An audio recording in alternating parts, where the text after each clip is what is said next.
اب ہوا کچھ یوں کہ جب مکتب عامہ کے نقش قدم پر چلتے ہوئے ہمارے علماء نے بھی احادیث و روایات کو قرآن مجید کے بجائے بذریعہ علم رجال منتخب کیا اور پھر ان کے مطابق اپنے عقائد بھی تشکیل دیے، تو اب چونکہ ان عقائد کی بنیاد قرآن مجید تو تھا نہیں، لہٰذا ان میں بہت سے عقائد خلاف عقل و قرآن بھی دکھائی دیے۔ تو اب فکر یہ لاحق ہوئی کہ مومنین تو ایسے کسی بھی عقیدے کو قبول کریں گے نہیں کہ جو خلاف قرآن ہو، اور یوں یہ عقائد ایمان کا حصہ بننے سے پہلے ہی دم توڑ دیں گے۔ چنانچہ اس مشکل سے نکلنے کے لیے یہ عقیدہ قرآن ناطق اور قرآن صامت متعارف کرایا گیا، جہاں خلاف عقل و قرآن کہا یہ گیا کہ جناب چونکہ اہل بیت علیہ السلام قرآن ناطق یعنی بولتا ہوا قرآن ہے، اور اللہ رب العزت کی نازل کردہ کتاب قرآن مجید صامت یعنی خاموش ہے، اور جس طرح ہر متکلم اپنے کلام سے افضل ہوتا ہے، اسی طرح اہل بیت علیہ السلام قرآن مجید سے افضل ہیں، اور یوں غیر محسوس انداز میں نہ صرف اہل بیت علیہ السلام کو بلکہ ان کے فرامین کو بھی معاذ اللہ کلام الہی سے افضل قرار دیا گیا، تاکہ جب کبھی کسی مومن کو اپنا کوئی عقیدہ خلاف قرآن دکھائی دے تو اسے یہ کہہ کر اطمینان دلا دیا جائے کہ جناب جب عقائد کی تصدیق ایک اعلیٰ معیار سے یعنی احادیث معصومین علیہ السلام سے ہو رہی ہے تو پھر کس بات کی فکر۔ مزید برآں ایک قیاس آرائی یہ بھی ذہنوں میں بٹھا دی گئی کہ جناب ویسے بھی کتاب الہی کو سمجھنا ہر کس و ناقص کے بس کی بات نہیں۔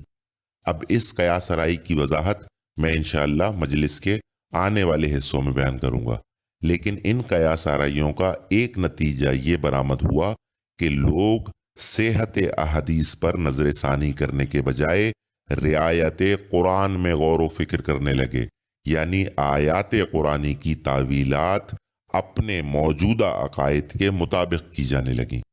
یاد رہے کہ یہ بات بھی میں اپنی طرف سے ہرگز نہیں کہہ رہا، بلکہ قرآن مجید پر ڈھائے گئے اس ظلم کی خبر صادق آل محمد علیہ الصلوۃ والسلام پہلے ہی دے چکے ہیں۔ مولا فرماتے ہیں کہ کتاب خدا کے راوی تو بہت ہیں اور قرآن پر عمل کرنے والے کم ہیں، بہت سے خالص سمجھتے ہیں حدیث کو اور غیر خالص جانتے ہیں قرآن کو جب اس کو مخالف حدیث پاتے ہیں، پس علماء فکر کرتے ہیں رعایت قرآن میں اور مذمت کرتے ہیں اس کے مخالفوں کی، اور جہاں فکر کرتے ہیں روایت کے متعلق۔ پس تابعین دو قسم کے ہیں، ایک جاودانی زندگی چاہنے والے اور دوسرے ہلاکت ابدی کے خواستگار۔ اس لیے یہ لوگ دو گروہوں میں تقسیم ہو گئے، ایک وہ جو قرآن پر عامل ہیں اور جو حدیث موافق قرآن نہ ہو اس کو ترک کر دیتے ہیں، دوسرا گروہ حدیث کو مقدم جانتا ہے چاہے مخالف قرآن ہو۔ اب یہاں ایک سمجھنے والی بات یہ ہے کہ جو لوگ ہر حال میں حدیث کو مقدم جانتے ہیں چاہے وہ خلاف قرآن ہی کیوں نہ ہو، تو ظاہر سی بات ہے کہ ایسے لوگ آیات قرآنی کا انکار پھر بھی نہیں کرتے، بلکہ وہ ان آیات قرآنی کو اپنے مفاد میں موڑنے کی کوشش میں لگے رہتے ہیں اور خداوند عالم کے نازل کردہ روشن احکامات کو چھپاتے ہیں، جبکہ خداوند عالم دو ٹوک الفاظ میں یہ اعلان کر چکا ہے کہ جو لوگ قول خدا کو بدلنے کی کوشش کرتے ہیں اور احکامات الہی کو چھپاتے ہیں باوجود اس کے کہ وہ اس کتاب مبین میں واضح طور پر بیان کر دی گئی ہیں، تو ایسے لوگوں پر اللہ اور تمام لعنت کرنے والے لعنت کرتے ہیں۔ بہرحال اب قبل اس کے کہ میں اس عقیدے کے متعلق کچھ بنیادی اعتراضات آپ حضرات کی خدمت میں رکھوں،